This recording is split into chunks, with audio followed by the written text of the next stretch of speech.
अब शुरू होने जा रहा है देश का सबसे बड़ा मुकदमा, आपकी अदालत, रजत शर्मा के साथ।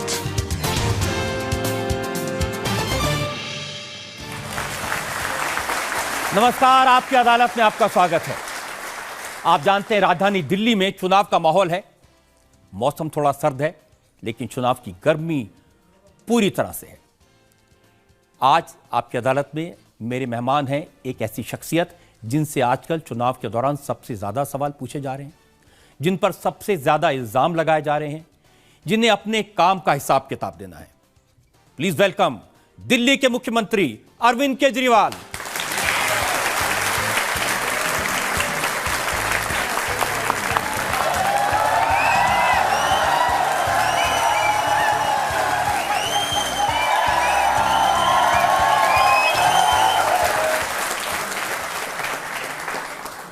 और इससे पहले कि मैं इल्जाम सवालात का सिलसिला शुरू करूं, मैं आमंत्रित कर रहा हूं आपकी अदालत में आज के जज, जानमाने पत्रकार, राइटर, कमेंटेटर पंकज वोहरा को।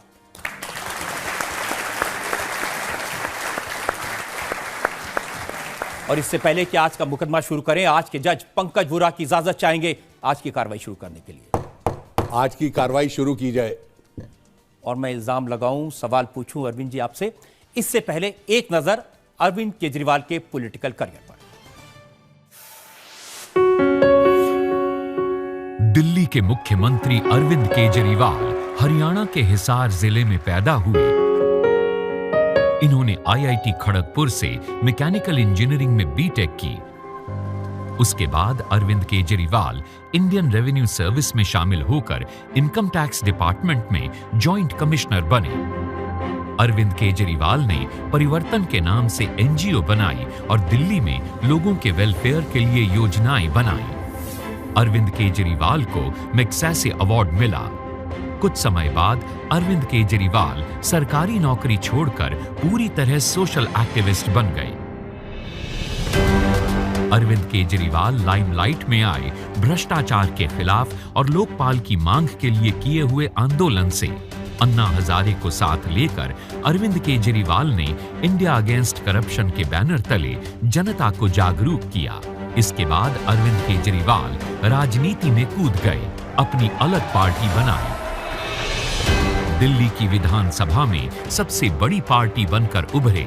कांग्रेस के साथ मिलकर 49 दिनों की सरकार चलाई और फिर इस्तीफा दे दिया। एक साल बाद फिर चुनाव हुए तो अरविंद केजरीवाल ने 70 में से रिकॉर्ड 67 सीटें जीती और फिर से दिल्ली के चीफ मिनिस्टर बने। अब 5 साल सरकार चलाने के बाद एक बार फिर अरविंद केजरीवाल जनता के सामने हैं।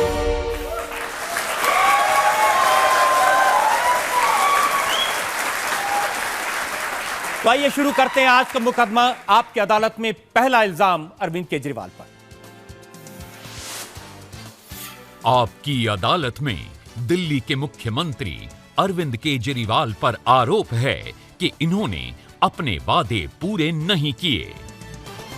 अरविंद जी, अमित शाह आजकल रोज जनता को ये बता रहे हैं कि अरविंद केजरीवाल के काम सिर्फ विज्ञापनों में नजर आते हैं, असल में कुछ किया नहीं है। 70 वादे किए थे, एक भी पूरा नहीं किया। नहीं, सारे वादे पूरे किए हम लोगों ने। हमने कहा था हम स्कूल ठीक करेंगे, हमने स्कूल ठीक किए। हमने कहा था हम अस्पताल ठीक करेंगे, अस्पताल ठीक किए। हमने कहा था हम बिजली के दाम आधे करेंगे, बिजली मुफ्त कर दी। हमने कहा था हम पानी 20,000 लीटर फ्री देंगे, हमने पानी दिया। हमने कहा था सड़कें, नालियाँ, गलियाँ, जितने वादे किए थे लगभग सारे वादे पूरे हो गए हमारे। और देखिए, ये 2015 का मैनिफेस्टो जो आपका था वो मेरे पास में, आपने इसमें लिखा कि 500 नए स्कूल बनाएंगे। आप अमित शाह कह रहे हैं वो पता तो बता दो कहां पर ये नए स्कूल बने हैं। हाँ, तो अमित शाह जी, आपके प्रोग्राम के जरिए मैं उनको आमंत्रण देना चाहता हूं कि मेरे साथ चले। पहले भी मैंने कहा था आइए मेरे साथ चलिए, मैं आपको स्कूल दिखाता हूं।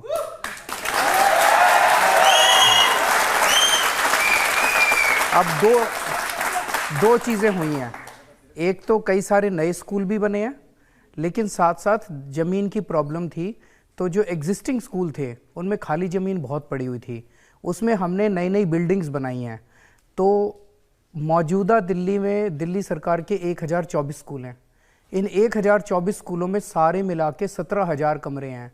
हमने दिल्ली के स्कूलों में 22,000 नए कमरे ऐड कर दिए।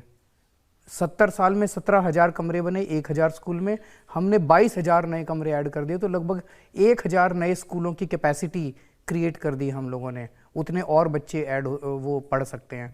तो हमने नए स्कूल भी बनाए हैं और एग्जिस्टिंग स्कूलों में हम लोगों ने कैपेसिटी भी ऐड की है। कांग्रेस के सुभाष चोपड़ा मुझे कह रहे थे कि 15 साल शीला जी चीफ मिनिस्टर रही, उन्होंने स्कूल बनवाए थे, उनके कमरों को लीपा पोती करके आप अपना बता रहे हैं। नहीं ऐसा नहीं, तो 17,000 पुराने थे, मैं तो आपको डेटा दे रहा हूँ। 22,000 पिछले 5 साल में बने, तो अब टोटल 17 और 22। लेकिन जो आपने नए बनाए उनका वीडियो तो अमित शाह जी ने अपलोड किया है सोशल मीडिया हाँ, पर। वो बहुत गलत किया उन्होंने।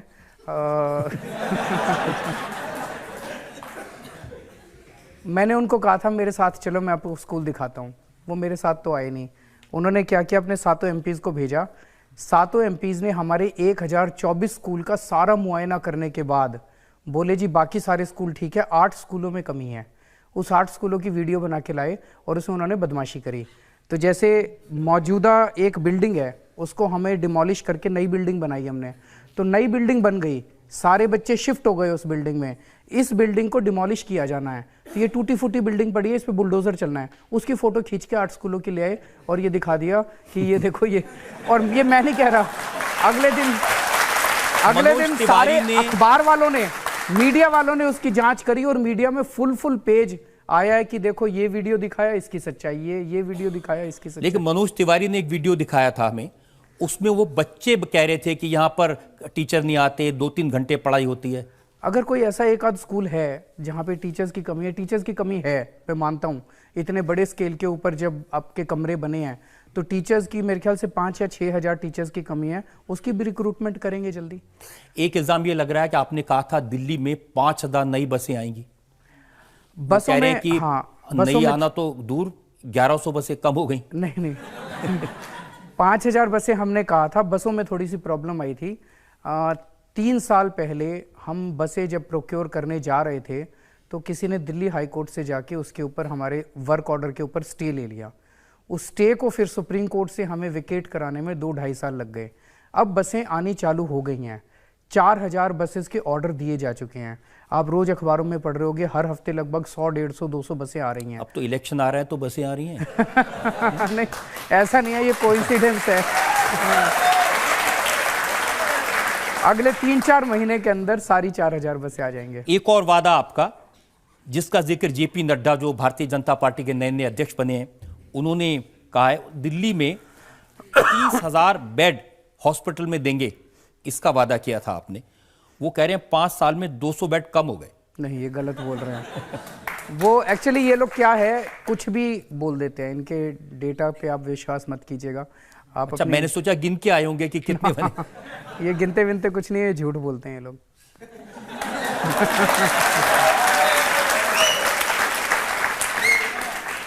वो तो कह रहे हैं कि झूठ बोलने में सबसे आगे केजरीवाल हैं। तो मैं आपको इनवाइट कर रहा हूं, और आप अमित शाह जी को भी अपने चैनल के जरिए लिखिए। आप, मैं और अमित शाह जी स्कूलों में चलते हैं, और स्कूलों के अंदर जिस तरह की शिक्षा क्रांति दिल्ली के अंदर आई है, ये तो सारी दुनिया देख रही है। आज दिल्ली के स्कूलों के अंदर जो परिवर्तन आए हैं, ये देश के लिए नहीं दुनिया के लिए एक केस स्टडी है। दिल्ली के हेल्थ सेक्टर में जो रिफॉर्म्स आए हैं, मोहल्ला क्लिनिक बने हैं। मोहल्ला क्लिनिक को देखने के लिए कॉफ़ी अन्नान आए थे स्पेशली इंडिया। नॉर्वे की फॉर्मर प्राइम मिनिस्टर आई थी देखने के लिए। यूएन ने इसके ऊपर वो कहा है कि बहुत शानदार मोहल्ला क्लिनिक का जो मॉडल है बहुत शानदार है, तो पूरी दुनिया तारीफ कर रही है। लगभग 2 करोड़ लोगों का अभी तक इलाज हो चुका है यहाँ पे, 2 करोड़ पेशेंट्स इलाज करा चुके हैं पिछले 5, तो अच्छी चीज़ हो रही है। उसका भी वीडियो नड्डा जी ने अपलोड वो किया। भी गलत किया, वो भी उन्होंने उसमें तो लोग कह रहे हैं कि जहाँ पर मोहल्ला क्लिनिक है हाइजीनिक नहीं है, उसके पास लोग यूरिनेट करते हैं, बदबू आती है। उन्होंने क्या किया कि कुछ जैसे 1.5-2 साल पहले कुछ मोहल्ला क्लिनिक बन के तैयार हो गए थे, डॉक्टर्स की अपॉइंटमेंट नहीं हुई थी, वो अपॉइंटमेंट होने में 6-7 महीने लग गए। तब तक वो खाली पड़े हुए थे। तो उस टाइम वो थोड़े से, तो जब डॉक्टर्स की अपॉइंटमेंट हो गई और डॉक्टर्स ने बैठना चालू किया तो उनको रिफर्बिश करवा दिया गया। अभी सारे मोहल्ला क्लिनिक चल रहे हैं। अब नड्डा जी तो हेल्थ मिनिस्टर रह चुके हैं, फिर भी ऐसी बात करते हैं। जो उन्होंने ट्वीट किया, उन्होंने लिखा कि जो दिल्ली के अस्पताल हैं उनमें ना तो सीटी स्कैन होता है, ना एक्सरे मशीन है, ना ऑपरेशन हो सकता है, ना दवाई हो सकती है, ना पट्टी हो सकती है। किस बात के हॉस्पिटल हैं? चलिए हमारे साथ, हम दिखाते हैं आपको। दिल्ली के अंदर केंद्र सरकार के भी हॉस्पिटल हैं, दिल्ली सरकार के भी हॉस्पिटल हैं।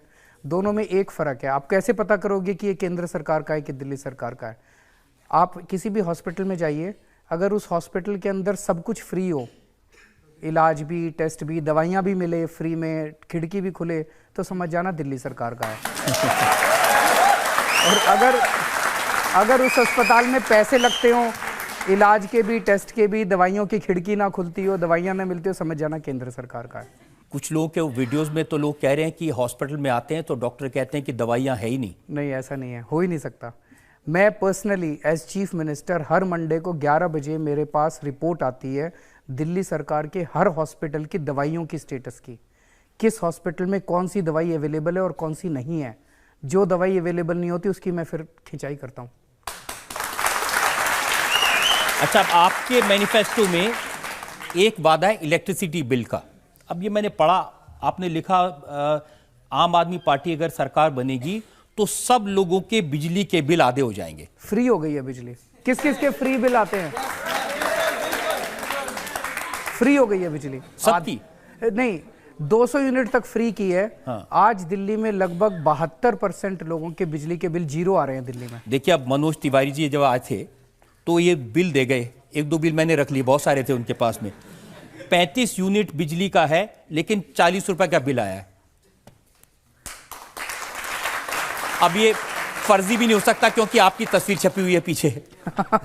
वो दूसरे वाले पर पीछे आपकी तस्वीर छपी है। अच्छा, इसमें कोई एक आध ये कोई एबरेशन होगा, अदरवाइज ये सारे लोग इस बात के गवाह हैं, दिल्ली की जनता गवाह है कि जीरो बिल आ रहे हैं। ये मैं चेक, अगर इसकी आप फोटोकॉपी देंगे मैं चेक करा लूंगा। तो ये ऐसे बहुत सारे बिल लाए थे, वो इतने सारे बिल थे उनके पास में, उनमें से 2 मैंने चुपचाप रख लिए। नहीं, हो सकता है कोई एक सीरीज के अंदर कोई एबरेशन हो गई होगी, मैं चेक करा देता हूँ। मैं आपको भिजवा दूंगा ये सारे बिल। अब पानी का सवाल है। आपने कहा कि सबको सस्ता पानी मिलेगा, लेकिन सबको तो नहीं मिला। 20,000 लीटर पानी तक फ्री है। अब उस पानी के बारे में अमित शाह जी क्या कह रहे हैं मालूम है आपको? क्या? वो कह रहे हैं 31 शहरों में पानी के सैंपल लिए गए थे, सबसे गंदा पानी दिल्ली का निकला, सबसे नीचे। इसमें जब हमने टेक ओवर किया था, दिल्ली के अंदर पानी का सेक्टर बहुत ही ज़्यादा खराब था। 70 साल के अंदर इन्होंने बेड़ा गर्क किया था। हमने लिस्ट बनवाई सारे इलाकों की जहाँ जहाँ पानी गंदा आ रहा था। 2300 ऐसे इलाके निकले, 2300 जहाँ गंदा पानी आ रहा था। कहीं पे सीवर के साथ मिक्स हो रहा था, कहीं पे पानी की पाइपलाइन लीक कर रही थी, कहीं लो प्रेशर था कहीं पे। हमने 2300 में से बाकी सारे ठीक करा दिए, पाइपलाइंस चेंज करा दी, सब कुछ कर दिया। अब 125 के करीब बचे हैं जहाँ पे अभी पानी गंदा आ रहा है। उन 125 के अंदर भी हम ठीक करा रहे हैं, उनकी भी सबकी हमारे पास स्टेटस।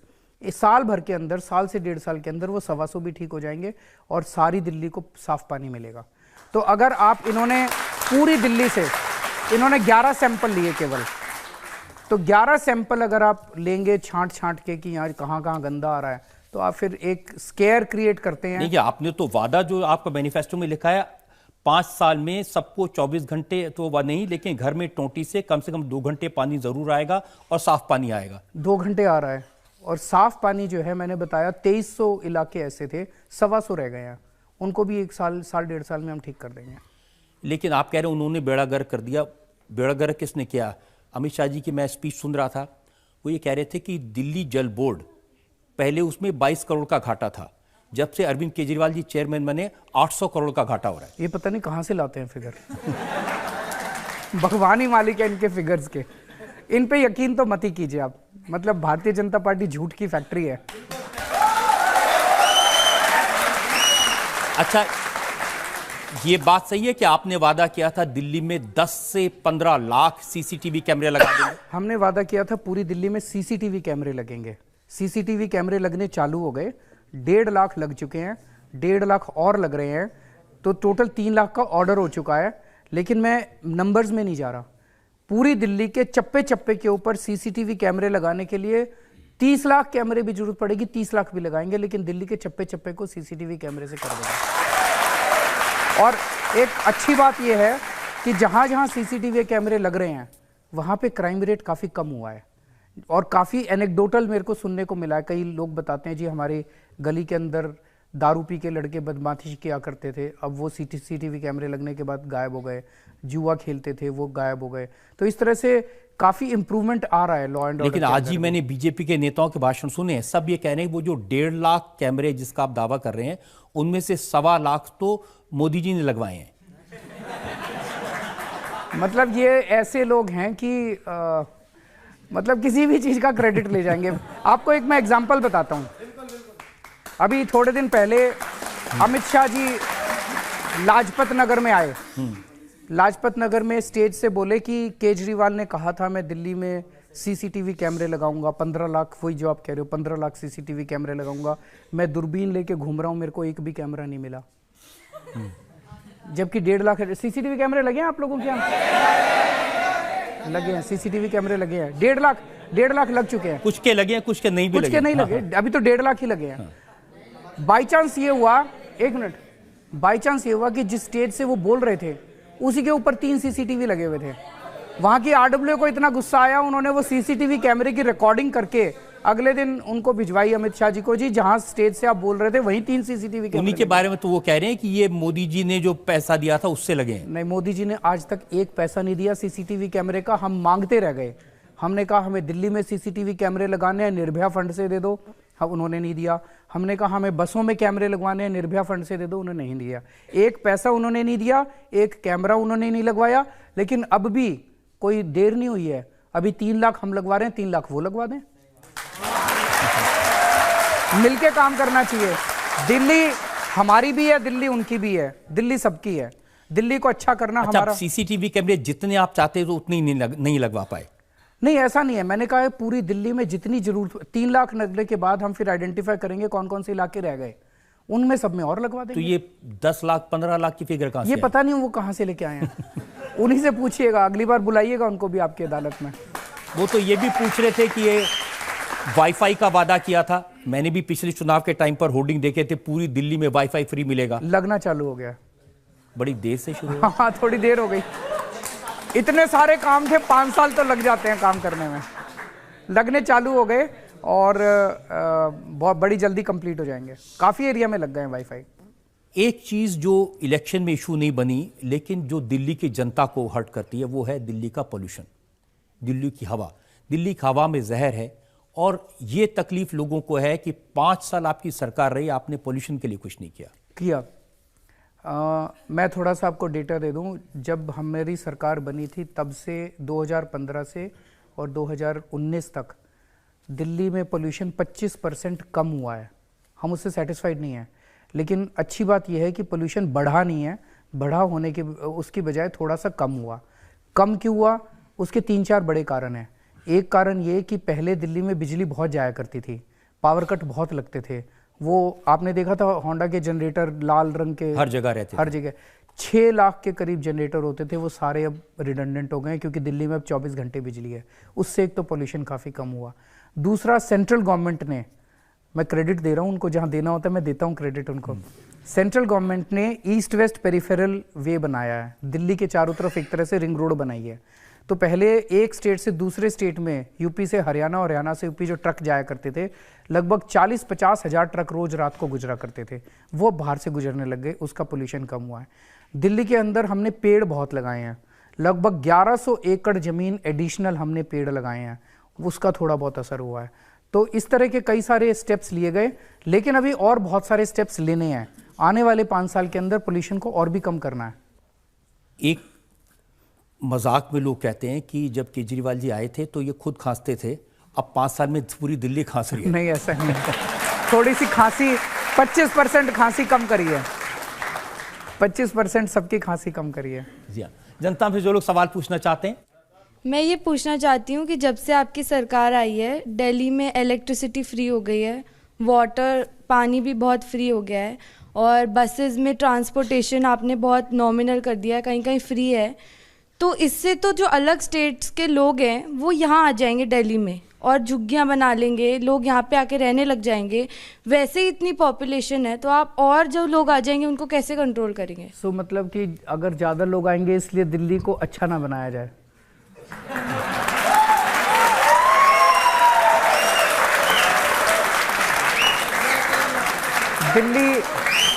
दिल्ली दिल वालों की है, दिल्ली देश का दिल है और पूरे देश के लोगों का सबका स्वागत है दिल्ली के अंदर। दिल्ली मिनी इंडिया है। मौका है हमारे लिए ब्रेक लेने का। एक ब्रेक के लिए रुकते हैं और ब्रेक के बाद आपकी अदालत में अरविंद केजरीवाल पर इल्जामात और सवालात का एक पत्र मनोज तिवारी ने लोगों को लिखा है। उसमें लिखा कि 40,000 घर बनाने का काम शुरू हो गया है और ऐसे 2 लाख घर 2022 तक बन के तैयार हो जाएंगे। कहाँ चालू किया इन्होंने, ये दिखा दें।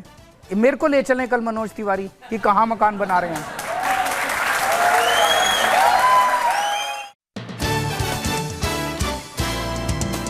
Welcome back. आपकी अदालत में आज हमारे मेहमान हैं दिल्ली के मुख्यमंत्री अरविंद केजरीवाल। आपकी अदालत में अगला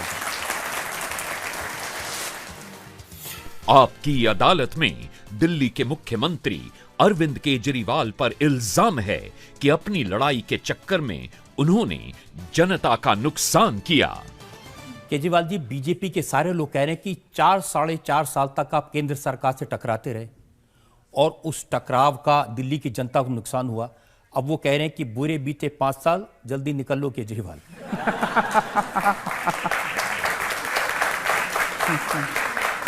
जनता बहुत खुश है काम से, दिल्ली सरकार के कामों से। और मैं तो ये कहूँगा जिस तरह का क्रांतिकारी काम शिक्षा के क्षेत्र में, स्कूलों के, अस्पताल के, बिजली के और पानी के, कम से कम 4 क्षेत्रों में जो क्रांतिकारी काम हुआ है, 70 साल के भारत के इतिहास में किसी राज्य की सरकार में ऐसा क्रांतिकारी काम आज तक कभी नहीं हुआ। लोग बहुत खुश हैं दिल्ली के। मैं आपको उदाहरण देता हूं। मनोज तिवारी ने कहा कि गरीबों को घर देने वाली प्रधानमंत्री आवास योजना केंद्र सरकार की थी, आपने उसको लागू नहीं होने दिया। उसकी वजह से 1 साल में 3,623 बेघर लोगों की मौत हुई। नहीं, गलत है।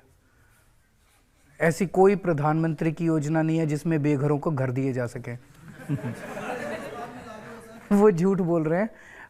उनकी जो योजना है और हमारी जो योजना है उसके अंदर एक बेसिक डिफरेंस। हमने भी, दिल्ली सरकार की भी एक योजना है झुग्गी वालों को मकान देने की, जो झुग्गी में रहते हैं उन लोगों को मकान देने की। उनकी भी योजना है उन लोगों को मकान देने की। हमारी योजना के तहत जो इनिशियल अमाउंट पे करना होता है वो बहुत कम है, वो लोग जो पैसा मांग रहे हैं वो बहुत ज़्यादा है। तो हमने ये कहा था कि अगर आप इस पैसे को कम कर दें तो हम आपकी योजना लागू कर देंगे। वो तैयार नहीं हुए, तो फिर हम लोगों ने अपनी योजना लागू कर दी। आप कह रहे हैं योजना नहीं है, लेकिन ये योजना की पूरी डिटेल तो उन्होंने दी हुई है। ये एक फॉर्म भी है, ये झुग्गियों में बांट रहे हैं। मकान, तो जहाँ झुग्गी वहाँ मकान ना, बेघरों का नहीं है, दोनों अलग है। होमलेस का नहीं है। होमलेस के लिए नाइट शेल्टर होते हैं।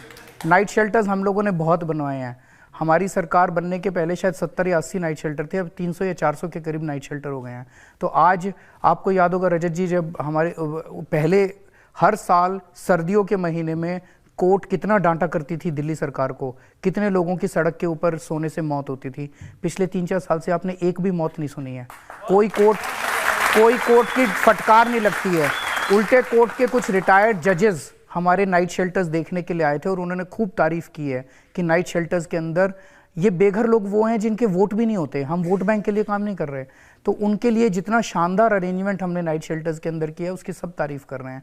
इनफैक्ट हर साल मीडिया भी जाके उसके अंदर देख के आता। दूसरा, ये जो झुग्गी वाला है, ये हम लोगों ने भी जहाँ झुग्गी वहाँ मकान की योजना है उनकी भी है। फ़र्क इतना है कि जो इनिशियल अमाउंट अपफ्रंट देना होता है वो उनका ज़्यादा, बहुत हमारा कम है। हमने कहा इसको कम कर दो, हम लागू कर देंगे। नहीं, उसके लिए उन्होंने कहा कि ये जो अनाधिकृत कॉलोनियां हैं, गैर कानूनी कॉलोनियां हैं, जिनको मालिकाना हक देना कच्ची कॉलोनियां, हाँ, तो 2 साल से केजरीवाल जी से उनके नक्शे मांगते रहे, कहाँ कहाँ ये कॉलोनियां हैं, वो नहीं दिए। हाँ, ये अच्छा हुआ आपने पूछ लिया, मैं आज क्लियर कर देता हूँ।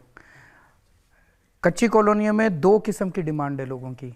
एक है कि वहाँ पे उनके काम किए जाएं, गली, नाली, सड़क, सीवर, पानी की पाइपलाइन, ये 5 काम होने हैं वहाँ पे।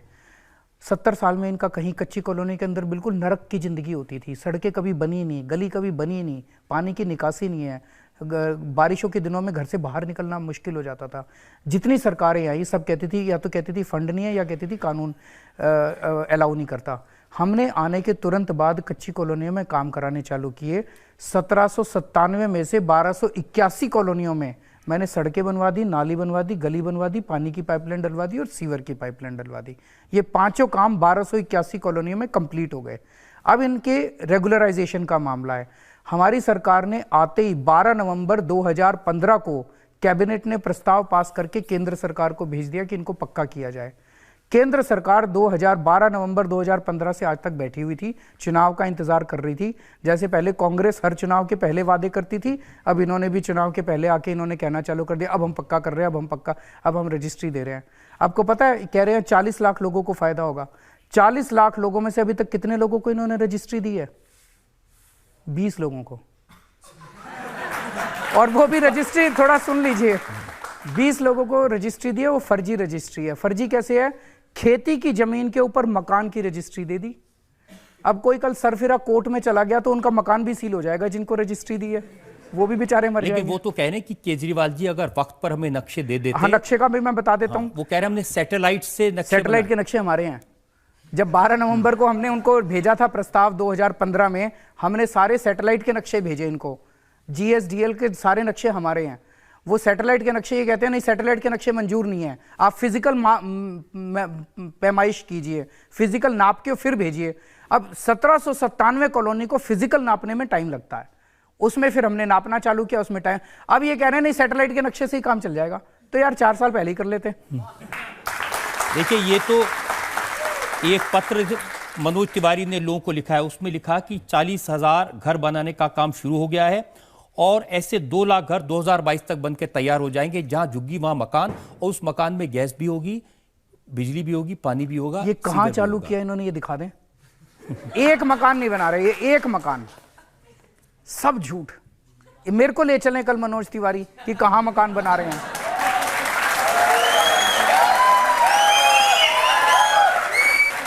एक योजना केंद्र सरकार की आयुष्मान भारत। हाँ, अब ये इल्जाम है कि दिल्ली के 1.5 करोड़ लोगों को आपने आयुष्मान भारत का फायदा नहीं लेने दिया। आज आपके चैनल पे डिसाइड हो जाएगा कि आयुष्मान भारत लागू होनी चाहिए कि नहीं होनी चाहिए। आप कहेंगे तो लागू कर देंगे, आप कहेंगे मत करो तो नहीं करेंगे। दिल्ली सरकार की एक स्वास्थ्य योजना है।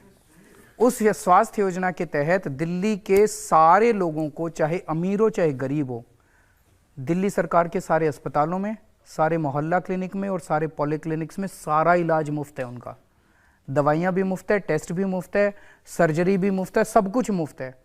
चाहे 10 लाख रुपए का ऑपरेशन हो, चाहे 20 लाख रुपए का ऑपरेशन हो, सब कुछ मुफ्त कर दिया हमने, अमीरों का भी गरीबों का भी। ये दिल्ली सरकार की योजना है।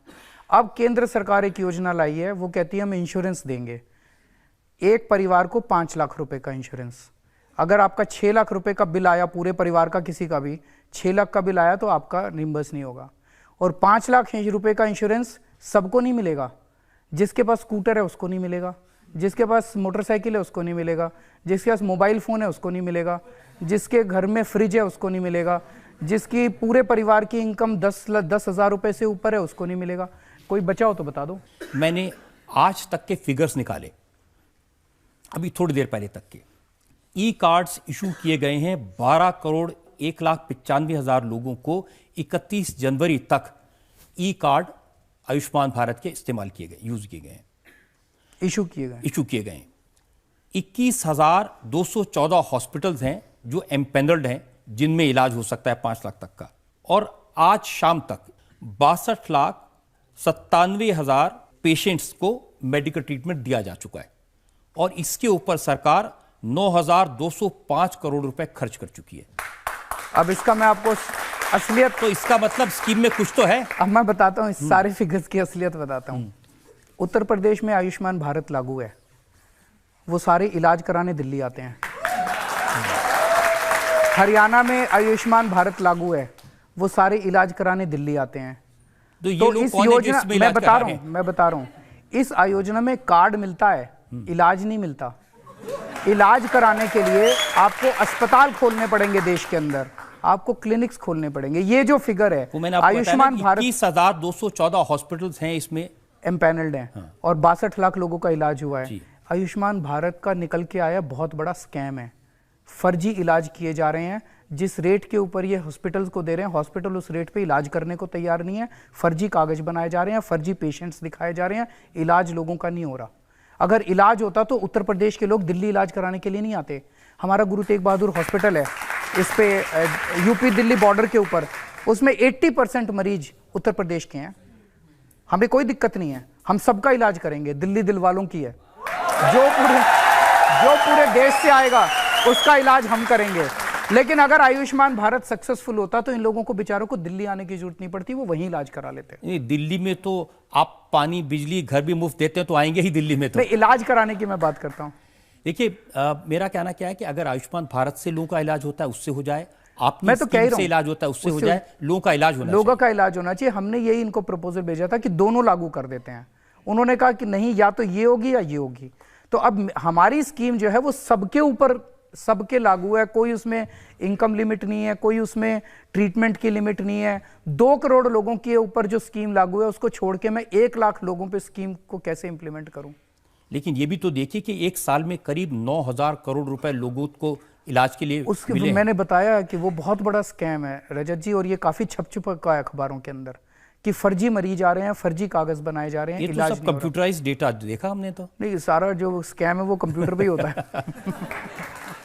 जैसे मोहल्ला क्लिनिक की जो स्कीम है, तो बड़े बड़े जो रोग हैं, कैंसर है, हार्ट है, इसका तो इलाज वहां नहीं हो सकता। नहीं, तो हमारे 35 दिल्ली सरकार के बड़े बड़े हॉस्पिटल है। जीबी पंथ हमारा है, उसमें हार्ट का भी होता है, उसमें नर्वस सिस्टम का। उन्हीं के लिए तो फॉर्मर हेल्थ मिनिस्टर कह रहे हैं कि उसमें ना सीटी स्कैन होता है, ना कुछ। आप चलिए मेरे साथ, बहुत अच्छा इलाज होता है वहाँ पे। जनता में जो लोग पूछना चाहते हैं।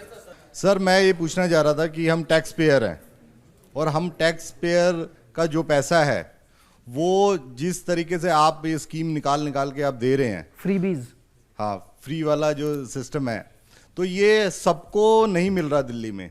जैसे आपने 200 यूनिट फ्री का आपने सिस्टम बनाया है, तो 200 कोई अगर किसी की 500 यूनिट यूज होती है तो उसको बिल में दिखना चाहिए कि 200 यूनिट आपका खत्म हो गया और 300 के आपको पैसे देने हैं। अब उसको पूरे 500 के देने पड़ते हैं। आप समझो, जो 200 वाले हैं वो 200 वाले पहले कभी देते ही नहीं थे।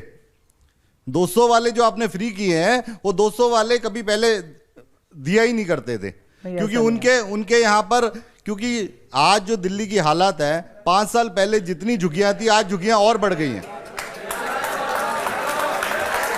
सर जो रोडे जिस हालात में पहले थी उसी हालात में 5 साल से उसी हालात में रह गई। हाँ। जो टैक्स पेयर हैं उनको क्या रिलीफ मिल रहा है इस सरकार से, जो आपकी 5 साल बेमिसाल सरकार गई है? बस मेरा मूल सवाल ये कि टैक्स हम देते हैं, फायदा आप किसी और को देते हैं, तो टैक्स पेयर के लिए क्या फायदा? पहली चीज, 200 यूनिट सबके लिए फ्री है। अगर आप ग्रेटर कैलाश में रहते हो और अगर आपकी खपत 200 यूनिट से कम है, और ऐसे मेरे पास कई सारे केसेस हैं जहाँ पे मियाँ बीवी रहते हैं, बुजुर्ग हैं, और उनकी 200 यूनिट से कम आ रही है, लेकिन ग्रेटर कैलाश में बड़ी कोठी में रह रहे हैं, उनकी भी फ्री है, सबकी फ्री है, चाहे अमीर हो चाहे गरीब हो, सबकी फ्री है। 200 यूनिट से ज़्यादा इस्तेमाल करोगे तो आपको फिर सारा लगेगा। तो इसके पीछे एक थोड़ा सी सोच ये भी थी कि लोग बिजली कम इस्तेमाल करें, पावर कम इस्तेमाल करें। आपकी 250 आ रही है तो थोड़ी कोशिश करके आप 200 के नीचे ले आते हो ताकि पावर की सेविंग हो सके, पहली चीज़। लेकिन जो एक ओवरऑल क्वेश्चन फ्रीबीज का है कि फ्री क्यों दे रहे हो, फ्री क्यों दे रहे हो, ये भी उनका मूल सवाल ये है कि इनकम टैक्स ये देते हैं और फ्री उनको मिलता है जो टैक्स नहीं देते। नहीं, एक तो ये भी गलत धारणा है कि कोई टैक्स नहीं देता। इस देश के अंदर गरीब से गरीब आदमी भी टैक्स देता है, जीएसटी सारे देते हैं। जब एक गरीब आदमी बाजार से माचिस खरीदता है, पेंसिल खरीदता है, पेन खरीदता है, कुछ भी खरीदता है, रोटी खरीदता है, सब्जी खरीदता है, और जीएसटी देता है, जीएसटी सब चीजों के ऊपर लगता है। तो टैक्स तो सब लोग, वो इनकम टैक्स की बात करें, वो कि इनकम टैक्स तो 1%, आप तो एक्सपर्ट है इनकम टैक्स, क्या 1% लोग देते हैं इनकम टैक्स। पहली चीज, जीएसटी ज्यादा बढ़ाए, इनकम टैक्स तो। लेकिन एक जो लार्जर क्वेश्चन फ्रीबी का उठाया जाता है, हम लोगों ने क्या किया, हमारे पास पैसे कहां से आए ये सारी चीजें फ्री करने के? हमने एक ही चीज करी, हमने भ्रष्टाचार खत्म कर दिया। भ्रष्टाचार खत्म करने से जो पैसा बचने लगा, वो पैसा काफी बचने लगा हम लोगों का। देखिए, अगर तो मैं फ्री चीजें अगर देता और आपका टैक्स बढ़ा देता तो आप कहते केजरीवाल बदमाशी कर रहा है, एक जेब से ले रहा है दूसरी से निकाल दे रहा है। हमने 12% वैट होता था उसको 5% कर दिया सब चीजों के ऊपर पहले साल में, तो आपका टैक्स भी कम कर दिया। हम लोगों ने बजट घाटे में नहीं रखा। दिल्ली सरकार, सीएजी की अभी 1 महीना पहले रिपोर्ट आई है, पूरे देश में दिल्ली सरकार अकेली सरकार है जो प्रॉफिट में चल रही है। बाकी सारी राज्य सरकारें घाटे में चल रही है, केंद्र सरकार घाटे में चल रही है।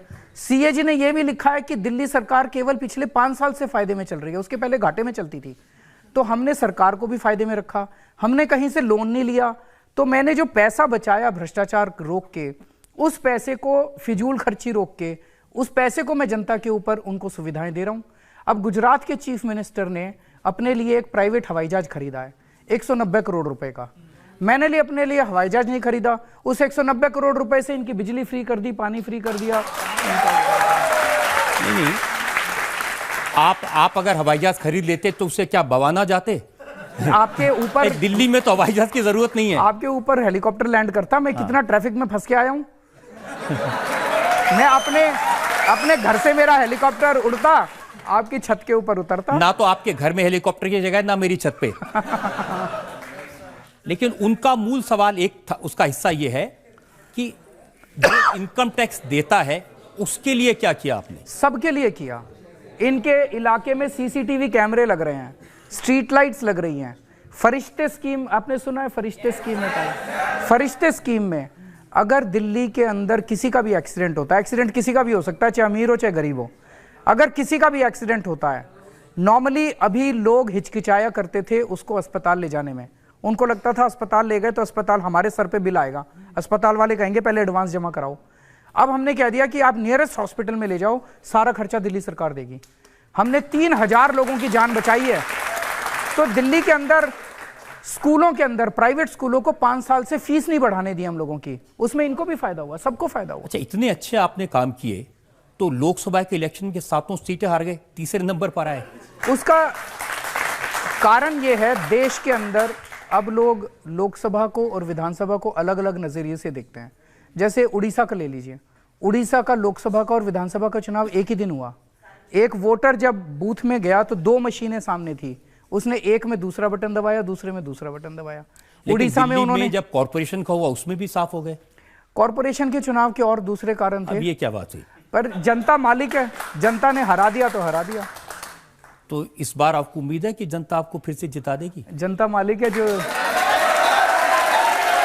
सर, मुझे आपसे ये पूछना है कि जो निर्भया के आरोपियों को कल फांसी होनी थी वो टल गई है, और उसके माँ बाप 4 घंटा बैठकर वेट करते रहे और फिर उन्हें पता चला कि फांसी नहीं हो रही है, वो फूट फूट कर रो रहे थे। तो बहुत ही शर्म की बात है। उनका कहना है कि इसके पीछे जो है दिल्ली सरकार का हाथ है, फांसी को टालने के पीछे। नहीं, पता नहीं वो ऐसा क्यों कह रहे हैं। दिल्ली सरकार का इसमें कोई रोल नहीं है। इसमें क्या हुआ है कि जो एग्जिस्टिंग अपना लीगल प्रोसेस है, उनके वकील ने उस लीगल प्रोसेस का गलत इस्तेमाल किया। पहले एक बच्चे ने, एक युवा ने, जो भी वो गिल्टी है, उसने मर्सी पिटीशन डाली, उसकी रिजेक्ट हो गई, फांसी की डेट मिली, फिर दूसरे ने डाल दी, फिर उसकी रिजेक्ट हो गई, फिर तीसरे ने डाल दी, चारों ने एक साथ नहीं डाली। तो वो उस प्रोसेस का गलत इस्तेमाल कर रहे हैं। अब केंद्र सरकार भी सोच रही है, कोर्ट भी सोच रहा है और हम भी सोच रहे हैं, और इस पे लागू किया जाने वाला है कि इन सारे रूल्स को बदला जाए, ताकि एक बार जब ये साबित हो जाए कि ये गिल्टी है और इसने रेप किया था और इसको फांसी होनी है, तो उस प्रोसेस को वो गलत इस्तेमाल ना कर पाए अपनी फांसी को डिले करने के लिए। ये केवल उनके लिए नहीं, पूरे देश के लिए शर्म की बात है कि इतना जघन्य अपराध जो हुआ था 16 दिसंबर को, वो आज तक 7 साल हो गए, अभी तक उन लोगों को फांसी नहीं मिली है। अब मैं भी चाहता हूं, सब लोग चाहते हैं कि जल्द से जल्द फांसी मिले। लेकिन उनके पिता का जो जिक्र ये कर रही थी, उनके पिता ने कहा फांसी कब होगी ये कहना मुश्किल है, लेकिन इसका जिम्मेदार केजरीवाल है और कोई नहीं। ये गलत बोल रहे हैं वो, मतलब ऐसे उनको नहीं बोलना चाहिए। इसमें मेरा क्या रोल है बताइए? दिल्ली पुलिस हमारे अंडर में नहीं है। उनको जो बताया गया, उन्होंने कहा कि 4 घंटे जो लोग कोर्ट में बैठे थे, राहुल मेहरा ने, जो कि दिल्ली सरकार के वकील ने, आकर उल्टा मुजरिमों का पक्ष लिया था। नहीं, उन्होंने कोई मुजरिमों का पक्ष नहीं लिया, उनसे कानून पूछा गया, उन्होंने कानून को कोर्ट के सामने रखा था। राहुल मेहरा का इसमें कोई रोल नहीं है, इसमें हमारा कोई रोल नहीं है, पुलिस हमारे अंडर में नहीं है, लॉ एंड ऑर्डर हमारे अंडर में नहीं है।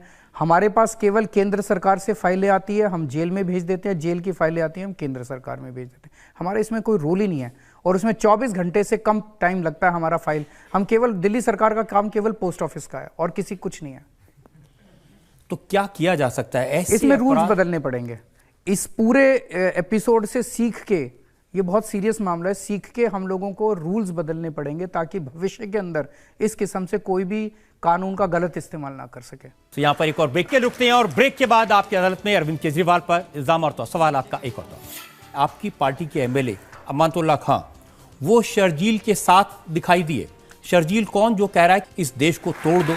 आपको तो याद होगा ना, अमानतुल्लाह खां ने एक लंबी स्पीच दी थी जिसमें उन्होंने बहुत भड़काने वाली बातें की थी। अगर अमानत ने कुछ गड़बड़ किया उसको गिरफ्तार कर लो, उसके ऊपर एफआईआर करो, उसको जेल भेजो। किसने मना किया? Welcome back. आपकी अदालत में आज हमारे मेहमान हैं दिल्ली के मुख्यमंत्री अरविंद केजरीवाल। आपकी अदालत में अगला इल्जाम। आपकी अदालत में दिल्ली के मुख्यमंत्री अरविंद केजरीवाल पर इल्जाम है कि ये देश के दुश्मनों का साथ देते हैं। अरविंद जी, होम मिनिस्टर अमित शाह ये कह रहे हैं कि अरविंद केजरीवाल और पाकिस्तान के वजीर आजम इमरान खान की भाषा एक जैसी है। जो इमरान खान बोलते हैं वो अरविंद केजरीवाल बोलते हैं, जो केजरीवाल बोलते हैं वो इमरान खान बोलते हैं। वो भी सबूत मांगते हैं, ये भी सबूत मांगते हैं, कुछ भी बोल देते हैं। अब जब कुछ भी चल नहीं रहा उनका दिल्ली के चुनाव में, तो फिर वो इमरान खान को ले आए, पाकिस्तान को ले आए। इसका कोई मतलब नहीं है, उनके पास कुछ मुद्दे नहीं है। नहीं, इमरान खान के मंत्री हैं फवाद खान, उन्होंने कहा कि मोदी जी को हराओ दिल्ली के चुनाव में। मैंने उनको कड़ा जवाब दिया। मैंने उनको कहा कि मोदी जी हमारे देश के प्रधानमंत्री हैं, वो मेरे भी प्रधानमंत्री हैं, और हमारे देश का चुनाव हमारा आंतरिक मामला है। जो देश पूरी दुनिया के अंदर सबसे ज़्यादा आतंकवाद को बढ़ावा देने के लिए प्रसिद्ध है, उससे हमें कोई सलाह नहीं चाहिए, और हमारे आंतरिक मामलों में दखलंदाजी देना बंद करें। लेकिन ये तो आप आज कह रहे हैं, 7 महीने पहले आपने मोदी जी के बारे में क्या कहा था वो मैं आपको सुनवा देता हूं। मोदी ने पाकिस्तानियों के साथ सेटिंग कर रखी है, मोदी ने आतंकवादियों के साथ सेटिंग कर रखी है, उसकी पोल खोलने की जरूरत है दोस्तों। आज जब आप गांव के अंदर में जाओगे, कुछ लोग भ्रमित हैं, कुछ लोग कहते हैं मोदी राष्ट्रवादी है, कुछ लोग कहते हैं मोदी देशभक्त है। आज आपकी जिम्मेदारी है जाके कहना कि मोदी जैसे बड़ा देशद्रोही कोई नहीं है दोस्तों। वो प्रधानमंत्री तो तब भी थे, आप कह रहे थे उन्होंने पाकिस्तानियों के साथ सेटिंग कर रखी है। तो ये हमारा अंदर का मामला है, वो हमारे देश का मामला है। चुनाव के दौरान वो हमें कुछ भी कहते हैं, हम उनको कुछ भी कहते हैं, लेकिन पाकिस्तान को हमारे चुनाव के दौरान दखलंदाजी देने का कोई अधिकार नहीं। आज अमित शाह जी मुझे कुछ भी कह सकते हैं, मैं अमित शाह जी को कुछ भी कह सकता हूं, मैं मनोज तिवारी को कुछ भी कह सकता हूं। पाकिस्तानी हमारे बीच में कुछ नहीं कह सकता। ये हमारे, आप ये कह सकते हैं कि पाकिस्तान के साथ सेटिंग है। मतलब जो ये आपने एक क्लिप चलाई है, उस क्लिप के पहले और बाद में जो कहा गया वो एक पर्टिकुलर कॉन्टेक्स्ट में कहा गया था। तो मेरा अपना ये कहना है कि जब चुनाव होते हैं, चुनाव के अंदर आरोप प्रत्यारोप इस तरह की सारी चीज़ें चलती हैं, लेकिन वो पार्टियों के बीच में चलती हैं। भारतीय जनता पार्टी है, कांग्रेस है, आम आदमी पार्टी है, ये सारी पार्टियां इस देश का हिस्सा हैं। हम एक दूसरे के दुश्मन नहीं हैं, विरोधी हैं, विपक्ष हैं। जब पाकिस्तान की बात आती है तो हम तीनों एक हो जाते हैं, फिर हम तीनों एक होकर पाकिस्तान से लड़ते हैं। लेकिन पाकिस्तान हमारे बीच में वो कहीं इसको जिता देना, उसको ये नहीं चलेगा। पाकिस्तान बीच में दखलंदाजी नहीं कर सकता। आप कह रहे हैं कि अमित शाह कुछ भी कह सकते, उन्होंने क्या कहा वो मैं आपको बताता हूं। अमित शाह जी ने कहा 2 साल पहले जेएनयू में भारत के टुकड़े टुकड़े होंगे के नारे लगे थे। मोदी जी ने नारे लगाने वालों को जेल में डाला तो केजरीवाल उनके सपोर्ट में पहुंच गए। इनके साथ बड़ा अन्याय हो रहा है। मैं कब गया था? जेएनयू गए थे ना? उनके सपने में आया था मैं।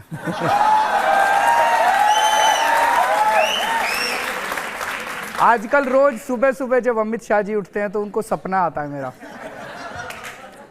उन्होंने ये भी कहा कि हमने 14 जनवरी 2019 को पुलिस ने इस मामले में चार्जशीट फाइल की थी, दिल्ली सरकार से इजाजत मांगी देशद्रोह का मुकदमा चलाने के लिए कन्हैया कुमार और उनके साथियों के खिलाफ, लेकिन आज तक इजाजत नहीं मिली। उनको 3.5 साल क्यों लगे ये चार्जशीट फाइल करने में? नहीं, आपको 2 साल वीडियो जारी था, परमिशन नहीं देने में। एक मिनट मैं आपसे पूछ रहा हूँ, वीडियो था, वीडियो में कह रहे हैं कि फलाने फलाने ने कुछ कहा, वीडियो का सीधे सबूत था, चार्जशीट 4 दिन में फाइल हो जाती। 3.5 साल तक वो इस चार्जशीट पे कर क्या रहे थे? वो मिले हुए उनके साथ।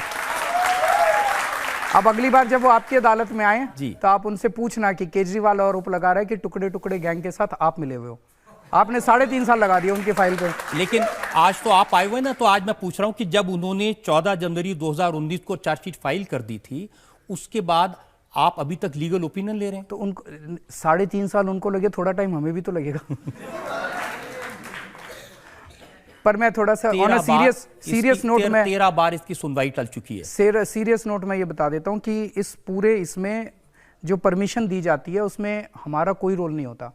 प्रोसिक्यूशन डिपार्टमेंट हमारा होता है जो कि कंप्लीटली इंडिपेंडेंट होता है सरकार के, वो इंडिपेंडेंट व्यू लेता है। तो इसमें वो वकीलों की सलाह ले रहे हैं, वो जो भी सलाह ले रहे हैं। पर मुझे ये बताया गया, जब से ये मुद्दा भी इन्होंने चुनाव में उठाना चालू किया, मैंने पता कराया था, उनका ये कहना है कि जल्दी इसके ऊपर निर्णय लेके और कोर्ट में दे दिया जाएगा। लेकिन इसमें हमारी कोई दखल अंदाजी नहीं है, हमारा कोई रोल ही नहीं है। शाहीन बाग में भी आपका कोई रोल नहीं है? बिल्कुल नहीं है।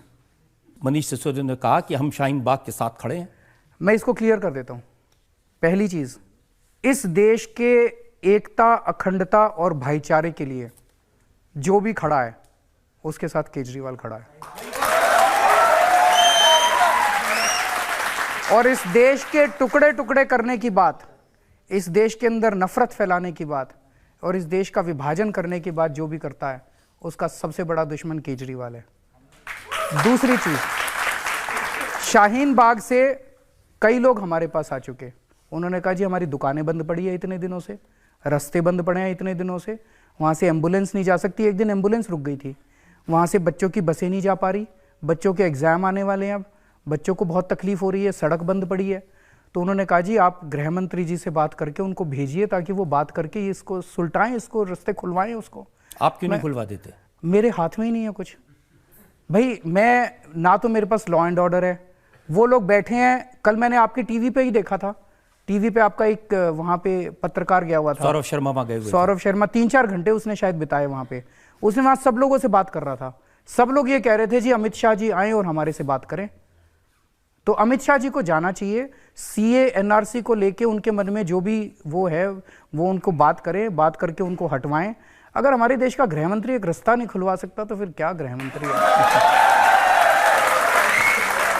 देखिए, ये इल्जाम इसलिए लगता है, शर्जील इमाम जिसको पुलिस ने गिरफ्तार किया, 48 घंटे लग गए उनको। हमारी दिल्ली पुलिस हमारे पास होती ना, 2 घंटे के अंदर गिरफ्तार कर लेते। आपने डिमांड की थी ना होम मिनिस्टर से गिरफ्तार कर लो, कर लिया, लेकिन हमारे डिमांड करने पे किया। हाँ, मतलब वेट कर रहे थे हमारे। आपकी इल्जाम इसलिए लगता है कि आपकी पार्टी के एमएलए अमानतुल्लाह खां वो शर्जील के साथ दिखाई दिए। शर्जील कौन? जो कह रहा है कि असम को अलग कर दो, जो कह रहा है दिल्ली के लोगों का दूध बंद कर दो, दिल्ली के लोगों का पानी बंद कर दो, इस देश को तोड़ दो। उसका तो हमने कहा था कि इसको तुरंत गिरफ्तार करो, इसको सख्त से सख्त सजा दिलवाओ, हमने तो कहा है। तो अपनी पार्टी के एमएलए के लिए नहीं कहा है? दिखाओ, मैं आपको वीडियो दिखा देता हूं, दिखा सकता हूं। अच्छा हुआ वीडियो लेके आया, आपने तो मांग लिया। मैं आप लोगों से पूछना चाहता हूँ, सुनो, भाई को बोलने दीजिए। ये तो लड़ाई कर रहे हैं आपस में। लड़ाई नहीं कर रहे। आप लोग वो से माइक छीन के बोल रहा है, अभी अमानत ने माइक छीना उससे।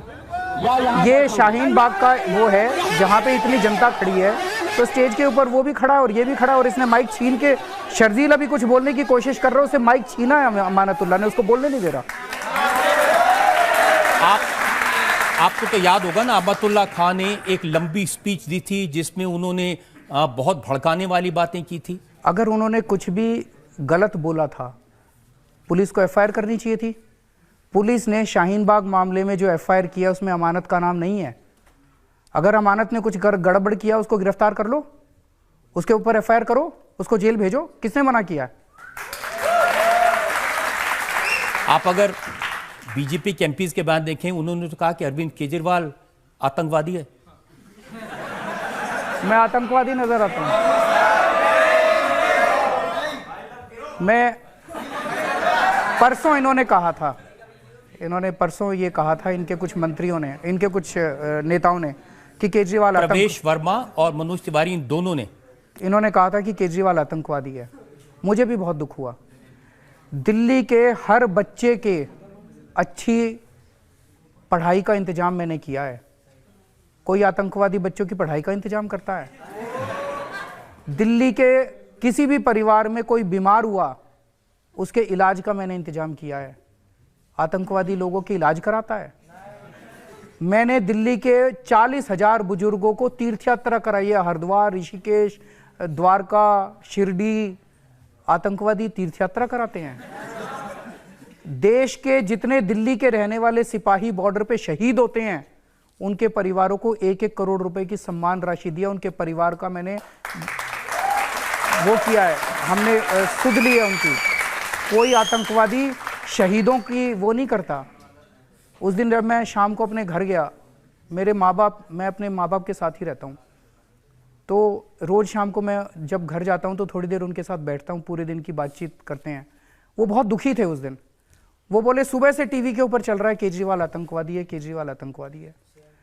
वो बोले कि केजरीवाल कट्टर देशभक्त है, केजरीवाल आतंकवादी नहीं हो सकता। अब देशभक्त ने सर्जिकल स्ट्राइक के सबूत मांगे थे। एक मिनट। तो मैं दिल्ली की जनता का मैंने पिछले 5 साल से दिल्ली की जनता का बेटा बन के मैंने काम किया है। उनके बिजली, पानी, शिक्षा, स्वास्थ्य, उसका मैंने हिसाब किताब रखा है। हर जितनी अभी तक जिंदगी मैंने जी है, मैंने तन मन धन सब कुछ देश के नाम न्यौछावर किया हुआ है। इनकम टैक्स में कमिश्नर की नौकरी करता था, करोड़ों रुपए कमा सकता था। मैंने कमिश्नर की नौकरी छोड़ के अन्ना आंदोलन के अंदर हिस्सा लिया। 2013 में आपको याद होगा 2 बार मैंने अनशन किया था, 15-15 दिन भूखे रहा था मैं डायबिटीज़ का मरीज हूँ। दिन में 4 बार मेरे को इंसुलिन के इंजेक्शन लगते हैं। और कोई भी डॉक्टर आपको बताएगा कि जो डायबिटीज़ का मरीज है और जो इंसुलिन के ऊपर है, अगर वो 4 घंटे भूखा रह जाए उसकी मौत हो जाती है। मैं 15 दिन तक मैंने अनशन किया था। ऊपर वाले की कृपा है जो मैं जिंदा हूँ। तो मैंने अपनी जान दांव पे लगाई है देश के लिए, और ये लोग कहते हैं मैं आतंकवादी हूँ। तो मैं दिल्ली की जनता से पूछना चाहता हूँ, क्या ये मेरे को अपना बेटा मानते हैं या मेरे को अपना आतंकवादी मानते हैं? भारत के गृह मंत्री अमित शाह, उन्होंने कहा कि अरविंद केजरीवाल और इनकी पार्टी को वोट मत देना, अगर ये सत्ता में आए तो दंगे होंगे और दिल्ली सुरक्षित नहीं रहेगी। देखिए हो क्या रहा है कि इनके पास इस चुनाव में कोई मुद्दा नहीं बचा है, कुछ भी नहीं बचा है इनके पास। ना तो इनके पास, दिल्ली की जनता इनको एमसीडी दी थी, भाई एमसीडी का काम तुम संभालो। आज दिल्ली के अंदर आप देख रहे हो एमसीडी का क्या हाल है, कूड़े का क्या, एक सफाई की जिम्मेदारी की एमसीडी की है। इनके प्राइमरी स्कूल है, स्कूलों को देख लो जाके कितना बुरा हाल है, सफाई की क्या हालत है। मैं अमित शाह जी को ये कहना चाहता हूं कि रोज आप दिल्ली के लोगों ने मिलके, 2 करोड़ लोगों ने मिलके 5 साल में दिल्ली को संवारा है। ये केजरीवाल ने नहीं किया, बिजली, पानी, स्कूल, अस्पताल, ये इन सब के साथ मिलके किया है मैंने। आप रोज दिल्ली के लोगों का बेइज्जती करने की बजाय आप आके अपने अच्छे काम बताओ ना, कि हमने दिल्ली पुलिस की जिम्मेदारी थी, हमने दिल्ली पुलिस में ये कर दिया, हमने एमसीडी में ये कर दिया, हमने डीडीए में ये कर दिया। इनके पास कोई मुद्दा नहीं है, ये केवल और केवल हिंदू मुसलमान के नाम पे चुनाव लड़ना चाहते हैं। दिल्ली की जनता बहुत सियानी है, उन्होंने देखा है पहली बार एक सरकार आई है जो कि उनके मुद्दों पे बात कर रही है, उनके परिवार के मुद्दों पे बात कर रही है, उनके बिजली का ख्याल रख रहे हैं, पानी का ख्याल रख रहे हैं। 24 घंटे बिजली कर दी हमने, पूरे देश में किसी शहर में 24 घंटे बिजली नहीं है। तो उनके पास कोई मुद्दा नहीं बचा। कभी शाहीन बाग उठाते हैं, कभी हिंदू मुसलमान करते हैं, कभी पाकिस्तान को ले आते हैं, केवल और केवल मुद्दों से भटकने की कोशिश कर रहे हैं। लेकिन दिल्ली की जनता बहुत सियानी है, वो देख रही है। आज मैं एक वीडियो देख रहा था, एक टीवी चैनल ने एक और वीडियो चलाया था, उसमें एक आदमी से पूछ रहे थे, वो बोला जी हम पैदाइशी बीजेपी वाले हैं, मेरे पिताजी जेल गए थे इमरजेंसी के टाइम में, जनसंघ के थे, लेकिन बोले मेरा बच्चा सरकारी स्कूल में पढ़ता है, मेरे बच्चे का भविष्य बदल दिया केजरीवाल ने। कहता मैं वोट केजरीवाल को दूंगा। तो फिर पत्रकार ने उनसे पूछा कि पर ये शाहीन बाग, बोला जी ये शाहीन बाग 10 दिन का मामला है, जबरदस्ती उठा रखा है इन लोगों ने शाहीन बाग, 10 दिन के बाद तो केजरीवाल ही काम आएगा, हमारे बिजली, पानी, शिक्षा, स्वास्थ्य वही कराएगा। तो आपको लगता है कि 10 दिन बाद ये शाहीन बाग के लोग उठ जाएंगे? मुझे तो लगता है ये सारा बीजेपी वाले ही करा रहे हैं, बीजेपी का ही सारा ड्रामा चल रहा है। आप तो बीजेपी वालों से कह रहे हैं मुझे वोट देना। उसका कारण है, आप सब जानते हो कि किस तरह से 5 साल पहले दिल्ली के सरकारी स्कूलों की और अस्पतालों की कितनी बुरी हालत थी। 5 साल में इनको ठीक किया हम लोगों ने, बहुत मेहनत करके, बड़ी मेहनत करी है। अब अगर आपने दूसरी पार्टी वालों को वोट दे दिया, ये फिर खराब हो जाएंगे। तो मैं अपने लिए वोट नहीं मांग रहा, दिल्ली की तरक्की के लिए, देश की तरक्की के लिए इस बार सारे जने मिलकर झाड़ू को वोट देना चाहिए। और 5 साल में मैंने सबका काम किया, मैं सबका मुख्यमंत्री हूं। मैं बीजेपी वालों का भी मुख्यमंत्री हूं, मैं कांग्रेस वालों का भी हूं, आम आदमी पार्टी वालों का भी, सबका मुख्यमंत्री हूं। मेरे पास बीजेपी वाला आया, उसका भी काम किया, कांग्रेस वाला आया, उसका भी काम किया। और 5 साल मैं ही काम आया हूं बीजेपी कांग्रेस वालों के। जब आपके बच्चों की फीस बढ़ा रहे थे आपके स्कूल वाले, तो बीजेपी कांग्रेस वाले काम नहीं आए थे, केजरीवाल काम आया था आप लोगों के। आपकी फीस मैंने कम कराई थी। जब आपके घर में कोई बीमार हुआ, अगर आपके घर में 5 साल में कोई बीमार हुआ, बीजेपी कांग्रेस वाला काम नहीं आया था। मैंने आपके बच्चों के इलाज का इंतजाम करा था अस्पतालों के अंदर। 5 साल मैं ही काम आया था, आने वाले 5 साल में भी मैं ही काम आऊंगा। मैंने कभी सौतेला व्यवहार नहीं किया ये सोच के कि आप बीजेपी क्यों, आप कांग्रेस क्यों, आप आम आदमी पार्टी क्यों। तो मैं ही काम आया था, मैं ही काम आऊंगा। आपको अपने परिवार का हिस्सा माना है मैंने। एक और ब्रेक के रुकते हैं और ब्रेक के बाद आपकी अदालत में अरविंद केजरीवाल पर इल्जाम और तो सवाल आपका एक और। 2016 में आप अपने ट्वीट्स में 124 बार नरेंद्र मोदी का जिक्र किया। 2017 में सिर्फ 33 बार आपने मोदी जी का नाम लिया। 1 मार्च 2017 के बाद मार्च 2018 तक एक बार भी नरेंद्र मोदी का नाम अपने ट्वीट में कहीं जिक्र नहीं किया। 16 के बाद से रिड्यूस हो रहा है। हाँ, तो इसका राज क्या है? नहीं, इसका कोई राज नहीं है। Welcome back. आपकी अदालत में आज हमारे मेहमान हैं दिल्ली के मुख्यमंत्री अरविंद केजरीवाल। आपकी अदालत में अगला। आपकी अदालत में दिल्ली के मुख्यमंत्री अरविंद केजरीवाल पर आरोप है कि ये विरोधियों के बारे में बेसिर पैर की बातें कहते हैं। अब मैं 2-4 चीजें याद दिलाता हूं आपको। 18 मई 2019 का एक बयान देखा, बीबीसी में आपने कहा कि बीजेपी मुझे अपने ही सुरक्षा कर्मियों से मरवा सकती है, मेरे सुरक्षा कर्मी बीजेपी को रिपोर्ट करते हैं। कहने का मतलब यह है कि इतने सारे जो इंसिडेंट्स हुए थे जब मेरे ऊपर अटैक किए गए, आप तो इतने सीनियर पत्रकार हैं, कभी आपकी नज़र में ऐसे आया कि किसी मुख्यमंत्री के ऊपर रिपीटेड इतनी बार अटैक हो? ऐसा क्यों हो रहा है? मेरा कहने का मतलब ये था कि चूंकि जो मेरे भी सिक्योरिटी है और जो वो सारी पुलिस जो है वो सेंट्रल गवर्नमेंट को रिपोर्ट करती है, उसमें हमारा कोई कंट्रोल नहीं है। तो जितने भी अटैक हुए उसके ऊपर कोई जांच नहीं होती, उसका कोई नतीजा नहीं निकलता। ऐसा कैसे हो सकता है कि एक मुख्यमंत्री के ऊपर रिपीटेडली सरकारी फंक्शंस के ऊपर, एक सरकारी फंक्शन था उस पे स्टेज पे आके कोई इंक फेंक के चला जाए? ऐसा हो सकता है? और उस पे सारे ऑफिसर्स बैठे हुए हैं, बड़े बड़े डिग्निटरीज बैठे हुए हैं, ऐसा कैसे हो सकता है? ये तो मैं मानता हूं कि लोकतंत्र में ये नहीं होना चाहिए किसी चुने हुए प्रतिनिधि के बारे में इस तरह की चीज हो। लेकिन अब तो आपके पास सिक्योरिटी है काफी इसमें। नहीं, वो सिक्योरिटी सारी उनको रिपोर्ट करती है, मेरा ये कहना था। तो उनको इसके बारे में भाई चाहे उनको रिपोर्ट करे चाहे मेरे को रिपोर्ट करे, उनकी जिम्मेदारी है ना। आज दिल्ली की सिक्योरिटी, दिल्ली के मुख्यमंत्री की सिक्योरिटी, मंत्रियों की सिक्योरिटी उनको इंश्योर करना पड़ेगा।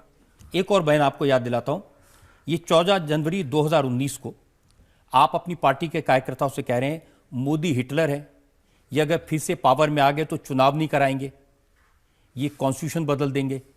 तो चुनाव तो करा रहे हैं, आप लड़ रहे हैं चुनाव। जैसा मैंने कहा कि चुनावों के दौरान जो भी वो भी आरोप प्रत्यारोप करते हैं, हम भी आरोप प्रत्यारोप करते हैं। 18 मार्च 2016, अब ये तो चुनाव का मौका नहीं था, चीफ जस्टिस ऑफ इंडिया से सारे जज थे, आपने कहा मैंने जजों को आपस में बात करते सुना है कि उनके फोन टैप कराए जाते हैं। कई जज बोलते हैं, आपको भी बताते होंगे, आप स्माइल कर रहे हैं। तो कोई नहीं बताता। कई जजेस बोलते हैं लोगों के फोन टैप किए जाते हैं। आप कहते हैं सरकार जासूसी कराती है, तो आपकी भी कराती होगी। जरूर कराती होगी, पहले कांग्रेस कराती थी, अब बीजेपी कराती है।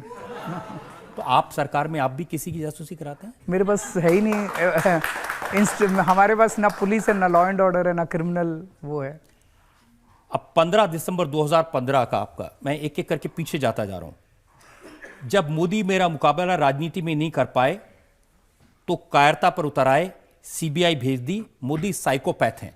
पिछले 5 साल के अंदर जिस तरह से हम लोगों को प्रताड़ित किया गया है, मेरे ऑफिस के ऊपर सीबीआई की रेड हुई, मेरे घर पे दिल्ली पुलिस की रेड हुई, मेरे बेडरूम के अंदर दिल्ली पुलिस सब कुछ छान के गई है।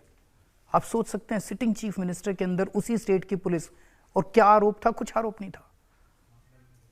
सिटिंग चीफ मिनिस्टर के बेडरूम को सारा छान के गई। तो उनका मकसद क्या था? उनका मकसद था यार कोई फाइल वाइल मिल जाए, कच्चे कागज बेडरूम में रखते हैं लोग।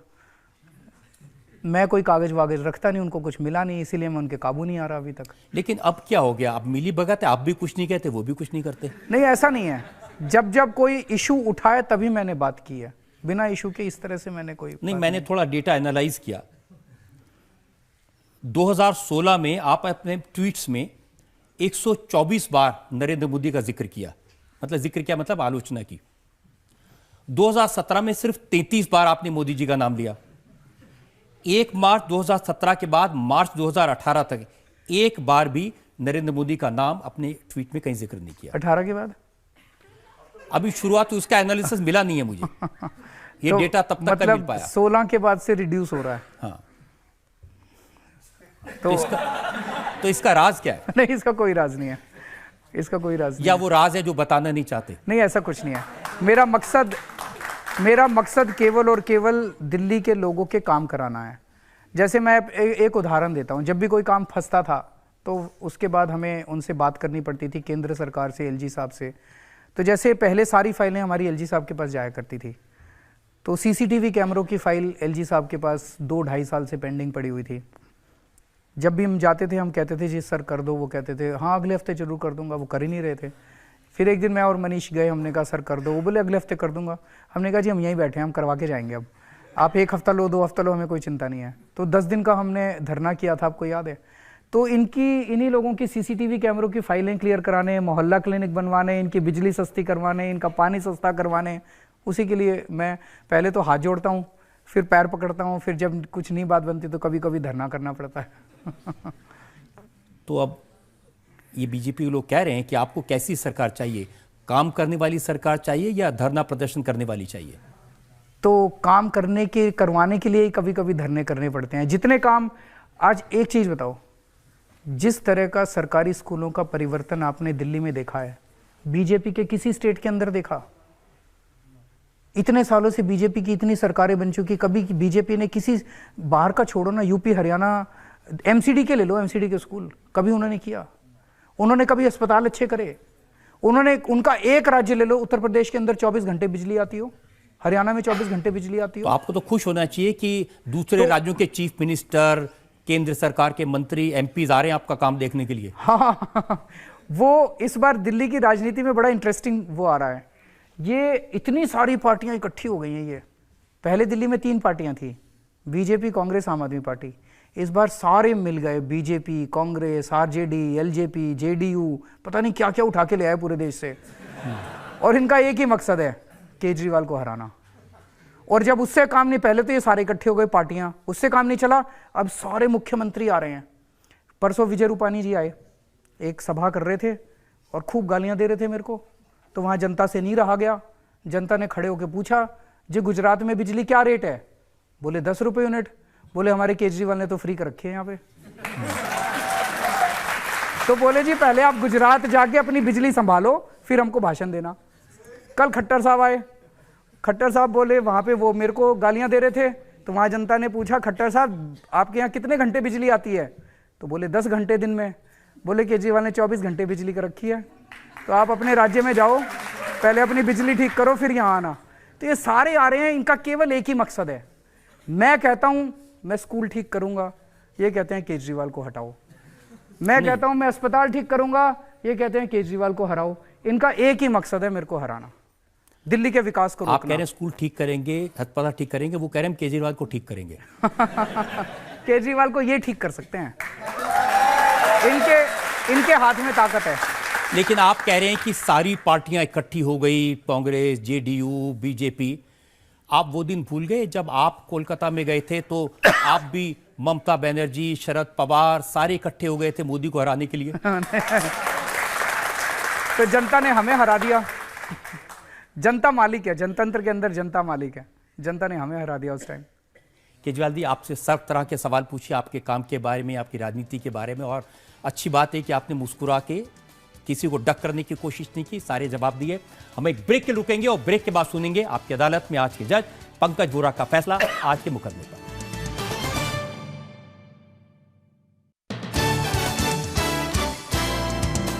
Welcome back. आपकी अदालत में आज मुकदमा चलाया दिल्ली के मुख्यमंत्री अरविंद केजरीवाल पर, जो चुनाव के मैदान में हैं। उनसे पूछा उनके काम के बारे में, उनसे पूछा विरोधियों ने उन पर जो आरोप लगाए उनके बारे में, उनके बयानों के बारे में। अब वक्त है आपकी अदालत में आज के जज पंकज वोरा के फैसले का।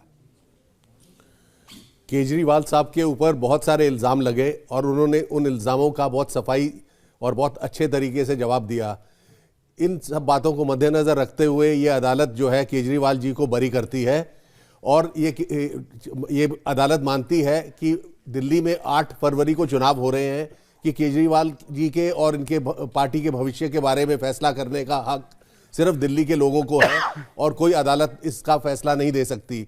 तो इसलिए ये अदालत केजरीवाल जी को हिदायत देती है कि वो अपने काम क्या चर्चा दिल्ली के लोगों के सामने रखें और वही इनके ऊपर फैसला देंगे। धन्यवाद।